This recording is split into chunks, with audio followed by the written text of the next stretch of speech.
Welcome back to Untaming Masculinity, the podcast where we tackle issues relevant to men and their journeys to reclaim their masculinity. I'm Dan, and as always, I'm joined by my co-host and good friend, Brad.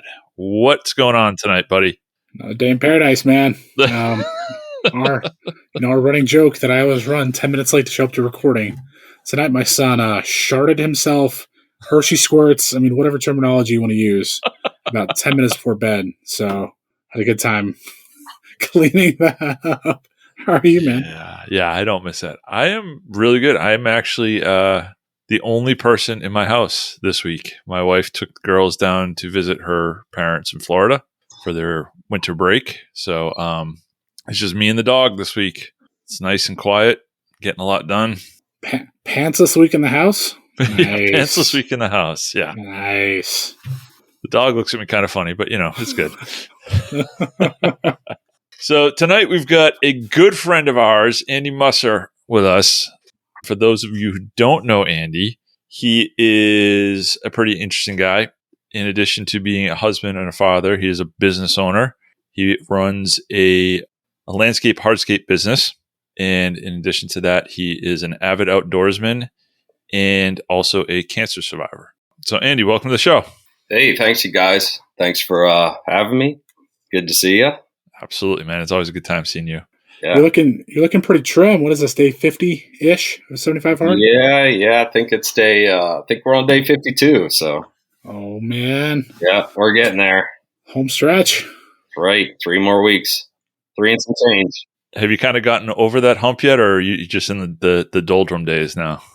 Yeah, I'm pretty much in the doldrum days. It's not that bright and shiny object anymore. It's not. Now it's just countdown to the end, right? Yeah, it's just in the grind phase. So. Cool. Yeah.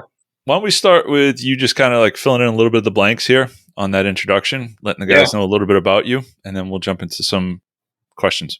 Yeah, sure, guys. Yeah, Andy Musser. I am 43, married to my beautiful wife, Erica. We have 3 kids, 2 girls and a boy. I'm a business owner. I have a landscape and hardscape design and install business, and avid outdoorsman. Yeah, overall, just love being outdoors, working outdoors, all the above. So, one of the reasons we want to talk to you is you've got a pretty remarkable mindset. Your mindset was forged through some various things that you had gone through in your life, but really, it's just a testament of going through shit, for lack of a better word, and choosing to not play the victim, choosing to not let that impact you in a negative light, and using that as a springboard to really transform your life into something pretty remarkable. Yeah. I guess we can kind of segue into that. Tell us a little bit about cancer. Yeah. So, if we want to jump right into the nitty gritty here, we definitely can Let's do do that. it, man. Yeah. So, let's get in the weeds. Yeah. Geez, where to start with this whole thing? So, really before, finding out we had cancer, it's an interesting kind of like lead up to how we found out we had cancer in the first place. So, it started, it would have been the summer of 2014. I had actually just partnered with my dad in the landscaping business after working with him for, I think, 5 years since 2009. I got back into the business after a failed career in graphic design in my 20s. So was just getting back into it. 5 years in, decided, you know what, this is the path for me. Getting off the computer, getting back in the field, starting moving my body again. Things just started aligning for me. So in that same year leading up to that, 2013, 2014, I had met Erica, my wife now, and she introduced me to her stepdaughter, Madison. And, so many good things were happening in my life at the time.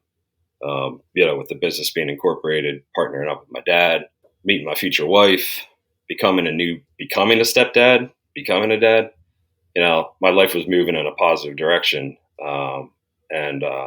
So really, heading into that summer, I was kind of on a high.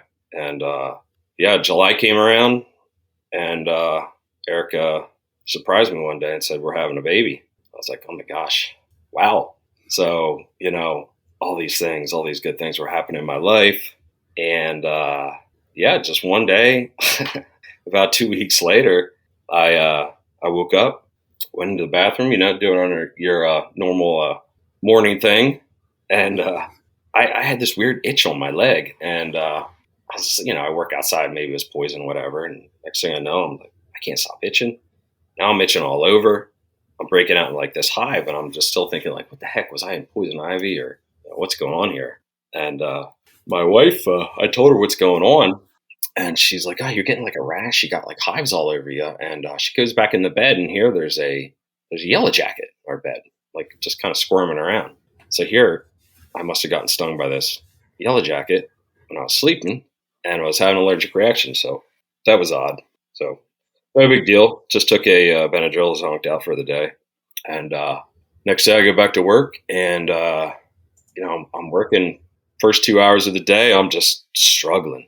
I mean, I'm doing the simplest of tasks, and it feels like I am lifting up, boulders, and I can't figure out what's going on. So I just quit, and I'm like, man, I got to go to the doctor. Something's wrong. And, they drew blood, and go about the rest of my day. And I think it was like 4 hours later, I got a call directly from the doctor, and which is, kind of concerning that the doctor is actually on the other line of the phone and not like a nurse. And so she asked me, she goes, Andy, were you just in an accident? Did you just lose a lot of blood? And I'm like, no, I was just literally just stung by a bee yesterday, and I had an allergic reaction. And she's like, well, your hemoglobin is at 7, when a normal man's hemoglobin should be, between 13 and 15. So basically, in basic terms, that means I had half the amount of oxygen in my blood that I was supposed to have. So which would explain why while I was working, I felt so exhausted and I couldn't do the simplest of tasks. So, that was a little concerning. So next day, found myself at the cancer center, which I thought it was a little odd, meeting with a hematologist and an oncologist. So, a blood doctor and a cancer doctor. So we went through, let's just say, some tests, and came back with blood positive in my stool, and that kind of led me on a very let's just say uncomfortable path, kind of moving forward. It didn't hit me really at the time, really what was happening, what was going on, and the next thing I knew, I was getting blood. I had to get a blood transfusion basically to get my hemoglobin back up to a safe level, and so I think it was 2 days. I did one bag one day, and then another bag the next day. And then I think it was a week later, I was getting an endoscopy and a colonoscopy, and waking up, coming out of the procedure, and doctor telling me I had a lemon-sized tumor in my colon. So that was kind of like, oh, okay, Damn. Here we go. So that was kind of the start. Was that stage 2? Had it spread? Was it stage 3? Like, what were you staring down? Yeah, so basically the next step was they needed to do some further imaging to see if it did spread or anything like that. So, I had a CT scan pretty much right away. And then they're like, well, we want to get some more imaging done, get you a PET scan. So I think it was a couple of days later, I went and did this PET scan, and then another week until I got results, which was, obviously a very uncomfortable week. Long week, yeah. Yeah. And it was a Friday afternoon, like probably the last patient that doctor saw that day. My mom and Erica, my girlfriend at the time, were both with me, and we went into the same doctor's office, and he basically came in. He's like, "Look, I got some bad news to tell you. You have stage 4 cancer," and kind of looking at 2 most important women in my life. Like, what? Like, what did you say? Like it's kind of hard to explain, what that feeling actually felt like. It was just utter shock more than anything, confusion.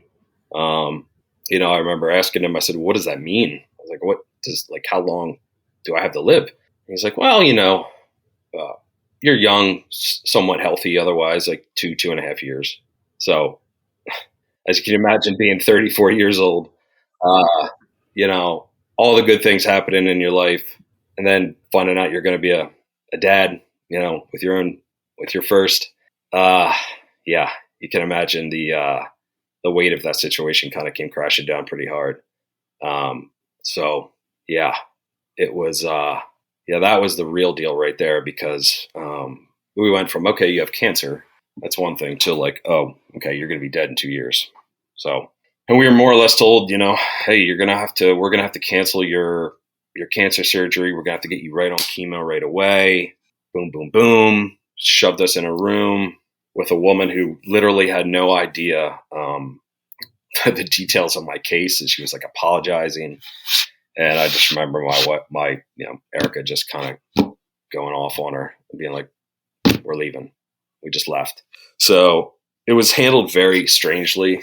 And obviously that the weight of all that, we just left. Went home that weekend that afternoon, and, had to say goodbye to your mom, like after something like that, like, see ya next week. And, I drove over to my dad's and told him the news. And I mean, that was brutal. And the crazy thing is, during this whole time, we weren't really able to like really logically think about what we were just told. We just kind of were told to go home, deal with it. We're going to get you on chemo, and that's that. So needless to say, that was an extremely difficult weekend. Just dealing with the weight of that, and just really like trying to find some sort of comfort, how do I would lay my head down at night knowing this, that I'm going to be dead in 2 years, and I'm never going to be able to see my daughter grow, or my wife, my stepdaughter, very, very difficult, dark thoughts, for a 34-year-old to kind of go through. Something crazy happened that weekend, because, I don't think it was Friday night, but I didn't sleep a wink, and by the time Saturday rolled around, I was a mess. My whole body ached, it was just like stress and tension, and I had these weird pains, and I was thinking to myself, like, what is this? Like, is this cancer? Is it really all over my body? Yada, yada. And, Saturday night rolls around, and I just can't sleep. I'm miserable. And, I just tell my wife, I'm going downstairs. I'm just going to lay down, watch TV or whatever. And, she can't sleep or nothing either. So I just go downstairs, and I just, that was my moment, man. That's, it's still kind of difficult to talk about, but, that was my moment. That was my moment with God. It's when I begged, I pleaded. I was never a religious guy up until then. But man, I cried like a bitch. I begged, and, I don't remember passing out that night, but, I remember waking up the next morning and, just like in a really weird position. And I got up, and the pain was gone. I just remember walking upstairs and waking up my wife and just being like, I'm not going to let this be the end of our story.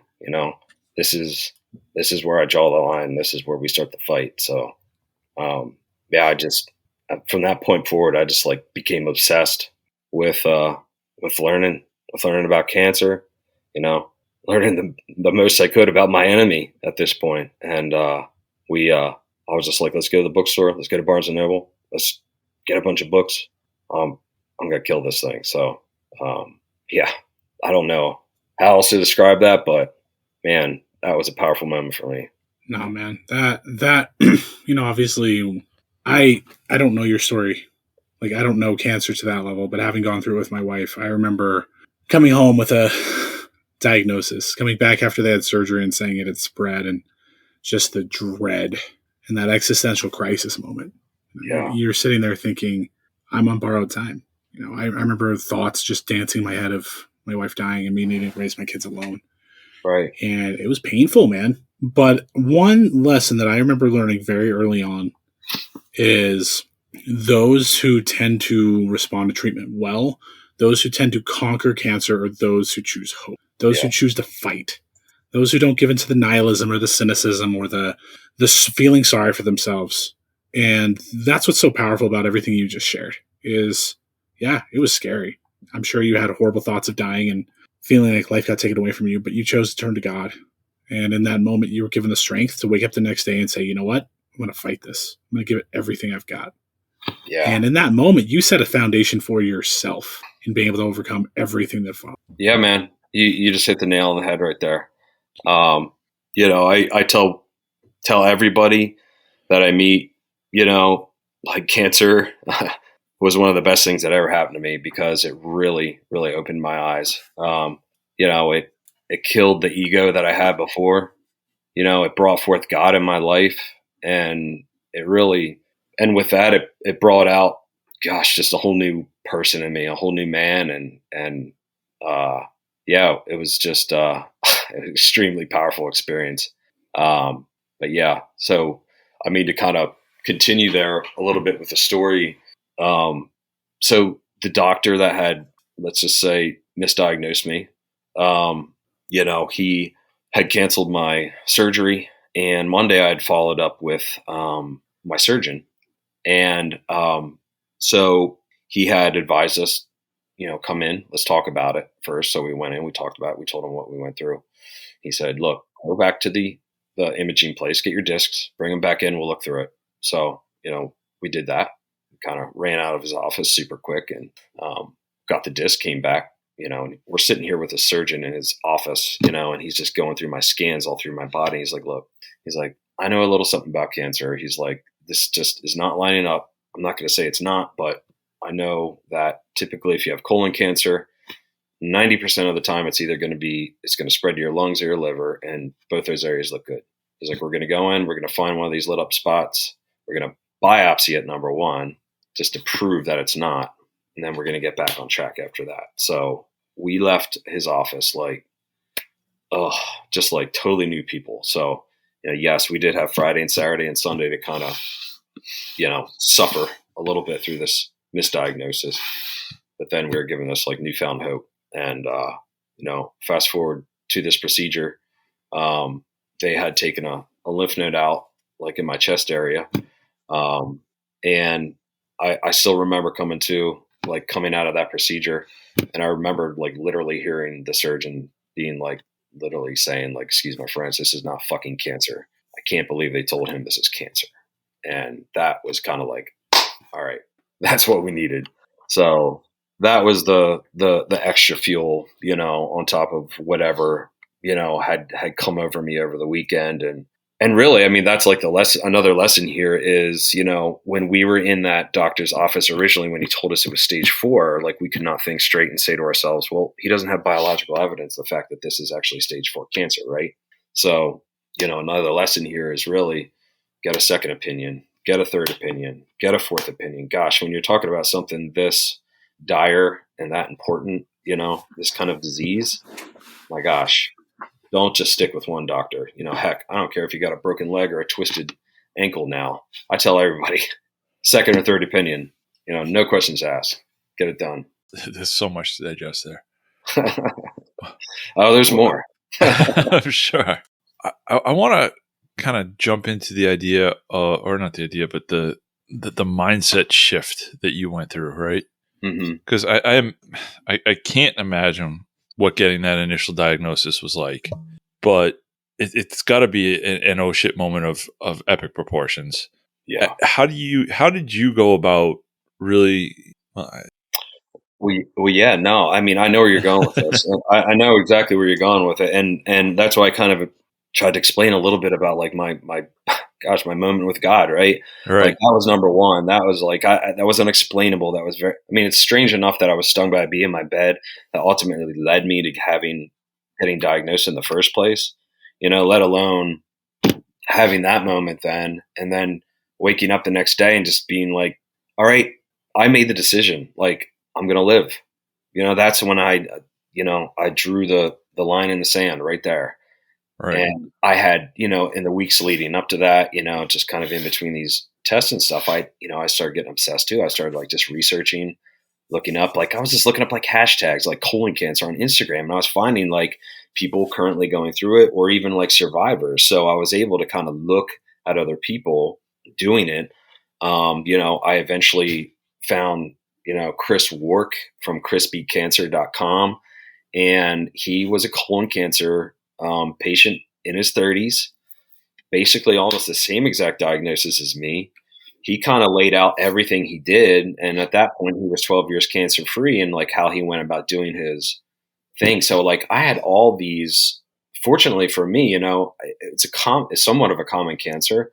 It's a young person's cancer, unfortunately too. But then again, I had like, these tools that I found and I researched. So I kind of had this path. And, like I said, like I got obsessed. I just got obsessed with it. And then once I started seeing examples of people that beat it, that's when I knew, well, if this person can do it, I can do it. If not, I can do it better. Mm-hmm. Like, so, and gosh, like what more else do I need as far as like motivation? Gosh, I just found out 2 weeks prior that I'm having my first child. I didn't even know I was having a daughter at that point. It's just, I just started my business. I just met the girl of my future, my dreams. And I had so much to live for, at 34, whereas, heck, if I was 75 and got this diagnosis, yeah, maybe it might be different. But I had so much to battle and fight for, really, that there was really no excuse. I had nothing to just be all woe is me about. Sure, I had that moment. And I'm not saying I didn't have those moments throughout all of this. Of course, there's no guarantees with a disease like this, right? But I think the biggest thing is you have to turn your mind into your greatest weapon, when it comes to this, because I feel that, sure, you can do X, Y, Z, but up top, if you're not following that truly up top mentally, how are you going to do it? I think, without a doubt, your mind is the most valuable tool that you have when it comes to cancer or a lot of difficult things in life, right? No, and I appreciate that. Thank you for answering the question that I couldn't really ask. But what I was getting at was exactly what you just talked about. Was when you hit a situation that's so just awestruck as this, being able to set that resolve to just say, okay, I'm not going to just sit in this pity party. Yeah. I'm going to allow myself to have that pity party, but then I'm going to move forward and set a resolve to fight it as best I can, or to overcome that hurdle. That was really one of the reasons why I wanted to get you on, was just to talk about that. So I appreciate you telling that part of the story, man. Yeah. Yeah. So here's a question. It was chemo, right? Did you end up going through chemo? Yeah. Yeah. Yeah. So I know, obviously, when you're going through chemo and you're sitting there in the chemo infusion, did you do pills or did you do like the infusion? I did the infusion. Yeah. So I remember my wife sitting in the infusion center, you're just sitting there, with a drip line, like pumping this drug into you. Yeah. So it's just you and your thoughts, and it can go to very, very dark places. So while you built that resolve from that moment moving forward, you and I both know that there were bumps along the way. There was some adversity along the way. There were some mental hurdles you had to continually clear at periodic intervals. Absolutely. What was your approach to dealing with those things? Yeah, I mean, so like after my surgery to remove the tumor, that's when they diagnosed me formally, because they had to get in and they had to look if there was any other lymph nodes affected. That's what they do with colon cancer. So once I had the resection done, they had diagnosed me with 3A, which I had one lymph node positive. So that means, they put me into the category of we recommend chemotherapy.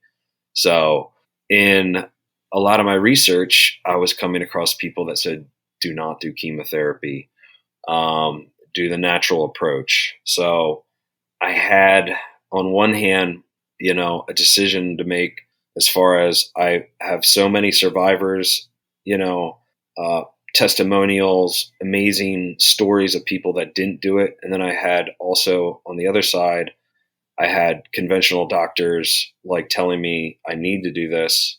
We recommend you doing this. I talked to a personal doctor that I knew, and I had gotten 2-3 different opinions on the same style of chemotherapy, and it was all on the right basically recommended path. And ultimately I decided to do it. But I was going to do it with a doctor that would allow me to do natural therapy as well. So I had met with a naturopath down in Baltimore at the Rushcombe Health Center, who basically whipped out this big book and said, okay, you're doing this chemotherapy. We're going to recommend these supplements, vitamins, minerals, all kinds of stuff to kind of work in conjunction with your chemotherapy. So not only was I doing a bunch of pills and other stuff, but I was doing, high dose vitamin C. I actually got on mistletoe therapy, which is a pretty common natural therapy like in Europe and Japan, which is pretty cool stuff. So I was doing, unconventional and conventional methods kind of going into doing chemotherapy. So I had 3 months to recover from my surgery, which was pretty invasive, which had its own struggles. I had gotten out fairly quick after my initial surgery, but then I had developed 2 infections, which led me back into the hospital, which basically I was in the hospital for about 16 days. So some of those days actually were some dark days too, because they weren't sure if they had completely sewn me up right, if I was becoming septic, and I didn't eat for, let's just put it this way. When I went into the hospital, I was about 200 pounds. When I went out, I was about 170. So let's just say I didn't eat great while I was in there at all. In 16 days? Yeah, pretty much. Oof. Yikes, man. So I came out skin and bones and, saying that I got to do chemotherapy. I had 3 months of recovery physically before I could start chemo. And then, basically, with chemotherapy, it was go in for an injection and then go home and get a pump that's going to pump me through for a couple more days at home and then a week off. So it was every other week for 6 months, 12 treatments. And yeah, like you described it, Brad, like going into an oncology office with a bunch of other people doing chemotherapy in one big room. It's odd. It's strange. Especially when you're 34, especially when you're 34 and everybody else in there is like 70 or 80. Yeah. It's like, oh my gosh. But I tell you, like I met some real characters in there, I met some really sweet people and, God bless the nurses and all the doctors really like working in that field, because my gosh, like imagine doing that work day in and day out, and I was lucky enough to meet the right oncologist who agreed to me doing these other therapies, the unconventional stuff as well, because that was one of the things. I was like interviewing oncologists because I was like, look, after what I went through, I was pretty, doctors weren't too high on my list at that point. So I had to make sure that, moving forward, that it was going to be the right doctor for me. And really anybody should feel that way about doctors. If they give you a wrong impression, you probably shouldn't be treated by somebody, whether it's for a cold or for cancer, right? If they're giving you an attitude. So there's another takeaway, find the right doctor, interview your doctors. They're working for you, right? So, but yeah, I know I kind of went off the subject there, Brad, but no, it's so good. Really, like I had like I said, again, I had my center was around my purpose, and during this time too, I had been reading a lot, and this is when the word vision kind of came into my world, envisioning your future, envisioning, where you wanted to be, right? Like they say, Michael Jordan or McGregor, like envisioning that knockout of Aldo, envisioning your future in one way or the other. It will manifest itself. So, I just started imagining that day when I'd be driving into the oncologist's office. I'd be walking in with my wife and he'd be telling us that we're cancer free. I would envision, walking my daughter down the aisle at our wedding, like all the good moments that I had coming. I ingrained them in my brain and I just followed that, and that really kept me going. That's awesome. Yeah. all in all, it's such an inspiring story, man, about here's your vision. Here's what you knew was in your future. And say what you want about projection. But if you're projecting those sorts of thoughts, that's going to, in so many ways, will you through the darkest of days. Yeah. And what's so cool about your story is your story didn't just stop at cancer. You didn't just overcome cancer and be like, hey, now I'm just that dude living his life. Mm-hmm. You use that as a springboard to really level yourself up in so many ways. You look at how you've attacked, your outdoorsmanship. You look at how you've attacked your business. You look at how you've attacked things like 75 Hard.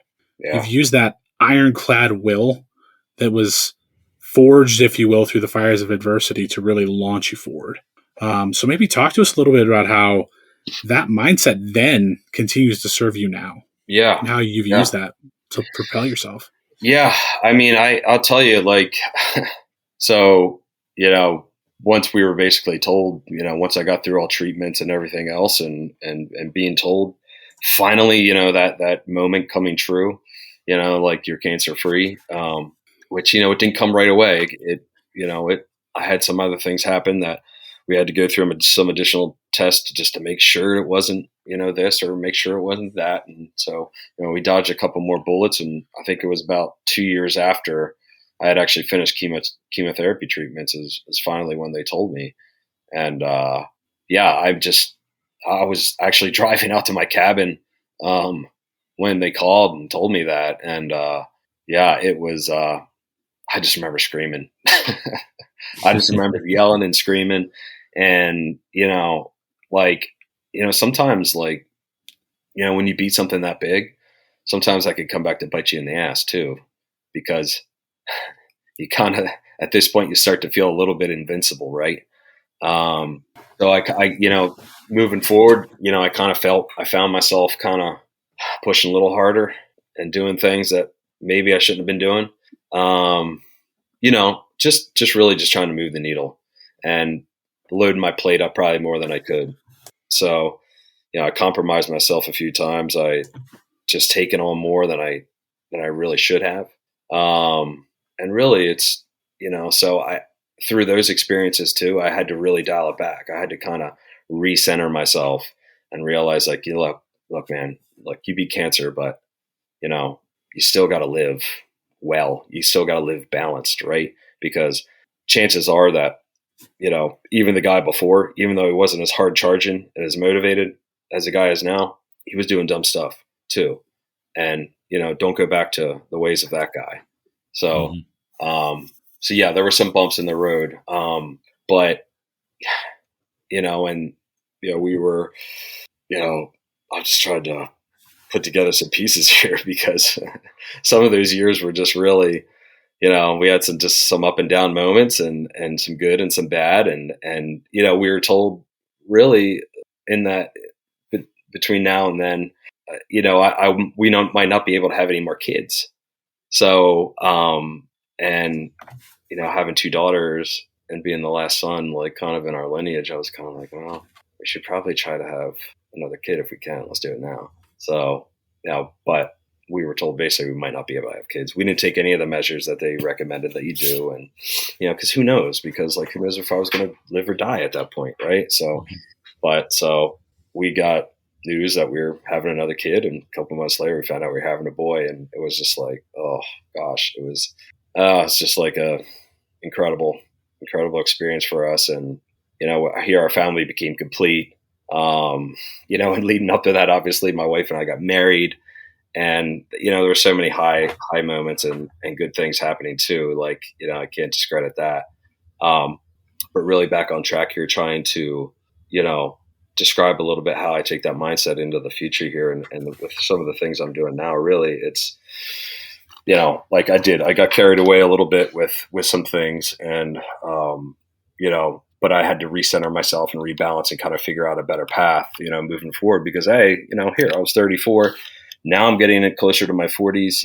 I can't be this guy anymore. So, I got 2 kids, I got 3 kids now. And really, I'm sorry, I'm losing track of where I was going with this. It's all right, man. So was there part of it, like at that point in the journey, was there a part of it where you had spent so much time battling cancer, and you had put so much time and effort into it that you were trying to just replace it with something else?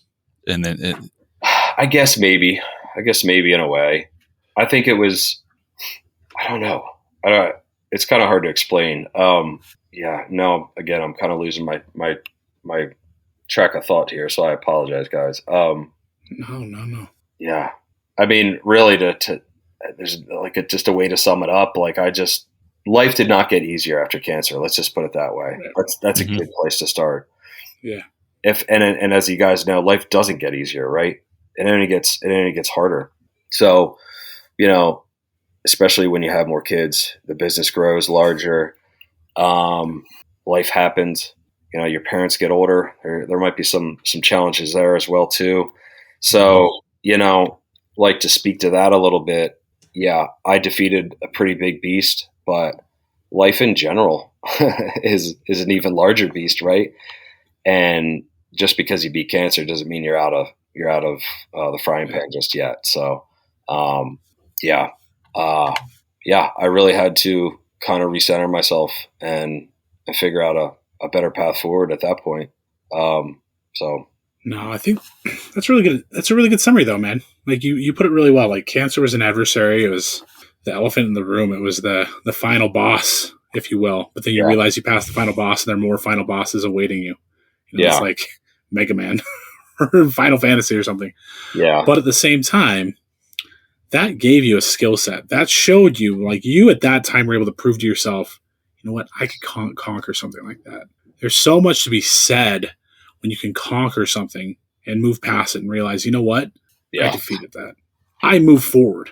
I kept progressing. I kept going. Right. And that's what I see in you today. Like obviously we talk to each other quite a bit, offline. We have Marco Polo chats and Signal chats and all these things, and you're always conquering big stuff. You're always doing something new. So that beast that you slayed, you were able to use as a springboard to push yourself forward to slay bigger and better things. Yeah. So I appreciate that, man. Yeah, absolutely. I think, to kind of speak to that a little bit more, like during that time, like I think the other thing that kind of came at me too was kind of a no nonsense approach after that, right? Because once you're faced with a harsh reality like cancer too, it breaks you in a way, right? Because you have to face the facts. You have to face the truth. Okay. There's no just, it's just cancer kind of mindset anymore. Right. So that, was another challenge of mine because I essentially, and I'll fully admit, I'm a bit of a recovering nice guy. But that, transported me very quickly from false reality to harsh reality very quick. So I had to just get real, not only with myself, but everybody else around me. And I think talking about some struggles moving beyond that was, who's this new guy? Andy, the new Andy is he's kind of abrasive. He's kind of harsh. But the new Andy lives in the reality. Right. That kind of personality for some people, I guess, isn't, the most welcoming, especially when, maybe the old Andy wasn't that way. And then the new Andy was. So that created some issues with some people, and unfortunately, but I found out that this kind of mentality, this kind of personality, this new Andy really served people around him way better. And not only himself, but the people around me. So, yeah, I've only known the new Andy, and he's definitely got a life is too short for bullshit kind of mentality that I like. Yeah. So, yeah, you got it. But to Brad's point earlier, listening to this story, and this is definitely more detailed than I've heard in the past, but it goes to show how, I think one thing that you learned from cancer, and I don't know if you've even kind of realized it though, is you've learned how to play the long game a little bit more. And you've learned that you're not going to get that immediate benefit, and that you just got to keep your nose to the grindstone and kind of keep after it. Yeah. And I was wondering if you could speak on that a little bit, and how you've kind of put that into play in some of the other things that you do, the hunting and and that kind of stuff, the business. Yeah. I mean, I think, gosh, I hear you on that. And I'm not going to say, hey, I perfected that by any means, I think by weighing your hope and your positivity on that vision, is huge. And yeah, some days you just wish you were there, right? It's hard to really find grace in the process sometimes. Still, I'm aware of it. I'm way more keenly aware of it now than I was years ago. Probably because I met you guys about a year and a half ago too, right? With the work that we do, which has kind of made everything make a little bit more sense and organize me, because as you can tell, I'm kind of all over the place sometimes. But yeah, that is absolutely something I draw on, like with just everyday things, not only being like, gosh, it's nothing in comparison to what I've been through before. So, hey, just stick to it, find a way, or make one, right? You've been through worse. And again, to my detriment, sometimes that can that can go against me sometimes with just my personality. But hey, I can't help what I've been through, and I feel like everything that I've been through too, just the fact that I'm still alive and I'm here to be able to tell the story and share it too is a blessing. And I feel like too, like, gosh, just getting this information out, helping other people, being a beacon for people that might be in my shoes now, that, the shoes that I was in the past is huge. So I feel like my purpose and like what I feel passionately about, like now, like deep down really is trying to help people that might be in this position. Like I have talked with it. I've reached out to dozens of people either with cancer or some kind of, messed up medical diagnosis, and just tried to work with them, and just say, hey, I have a list of the things that I did, but, the number one thing I always tell them that is, obviously your mind, get your mind right, have that vision. So yeah, like I ultimately here, I don't think I would be doing God a service, if I wasn't out there helping other people and being a positive influence for them, ultimately, gosh, why did he choose me? Why waste my time here on earth if I can't help other people go through this? Because so many other people helped me find this path too.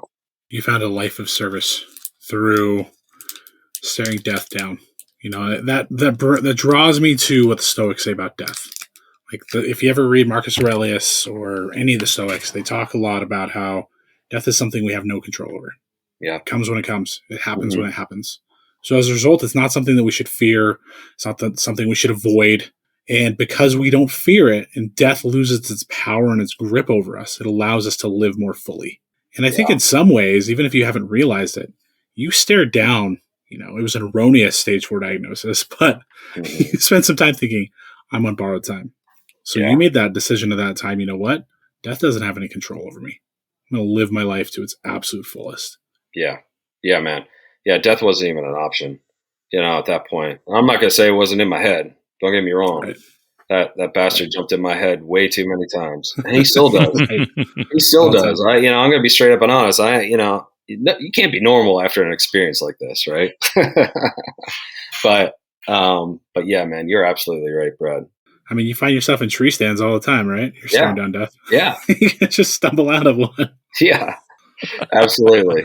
Yeah. And really, I mean, one of the things I started doing, really when I was going through chemotherapy is I was just getting back out there. I was starting to do the things I love to do. I was getting out, I was hunting, I got back in the gym and, I started living my life like how I wanted to live it, and I had all the reasons and excuses in the world before my diagnosis, not to do that stuff. And that's why I say, cancer was the best thing that ever happened to me, because gosh, it opened my eyes. It woke me up. It got me back out there doing the things that I was meant to do. And gosh, getting out in the woods and hunting and just figuring out connecting the dots, like, why do I like being out here? It's so instinctual. It feels right. It feels primal. It's being alive. Right. So everything after an experience like this is a blessing. I just turned 43 the other day, and how's it feel getting older? And, everybody gives the, oh yeah, I'm getting older kind of spiel. And I love it. I love it, man. Every new birthday is a gift, Yeah, I can't complain. I mean, I'm here, right? I'm talking with you guys. I'm spreading the message. I get to do fun stuff and wake up and do it again. Even if it is 75 hard and it's the same shit every day, right? I see those kettlebell swing videos, man. I see you. Oh yeah. We're getting after it. That's awesome. I don't know what else I have to add, Dan. Anything? This was it was just inspiring to listen to you. It's a hell of a story, and I'm proud to know you and call you a friend, and I'm happy you're here, man. Hey, it was my pleasure, fellas. It was awesome to be a guest on your show. Obviously, a big fan of the show, so I appreciate me just giving me the time and the space, and really to get the message out there. It's been awesome. So what we'll do is we will leave links to Andy in the show notes. You can find those on untamingmasculinity.com. You can find, obviously, the show notes for this and all of our other episodes there. We've been really trying to get ratings and reviews, so make sure you guys are going over to iTunes or wherever you listen to your podcasts and throw us a rating or review. That helps us get spread out to the other guys. And just make sure you come back. We're going to have more content like this coming into the new year. And, Andy, I just want to thank you again, man. It was a hell of a story. It's always fun to talk to you. It's usually not this serious, which is made it an interesting conversation, but I'm really happy to have you on and have you spread your story. So thanks again, man. Oh man, thank you guys again. Thank you. Appreciate you, man. Pleasure's We'll have to get out in the woods this fall. Let's do it. Make it happen. Yeah. All right. To all the guys, thank you for listening. Make sure you come back next week. And until then, we'll leave you with just one question. What are you doing to untame your masculinity?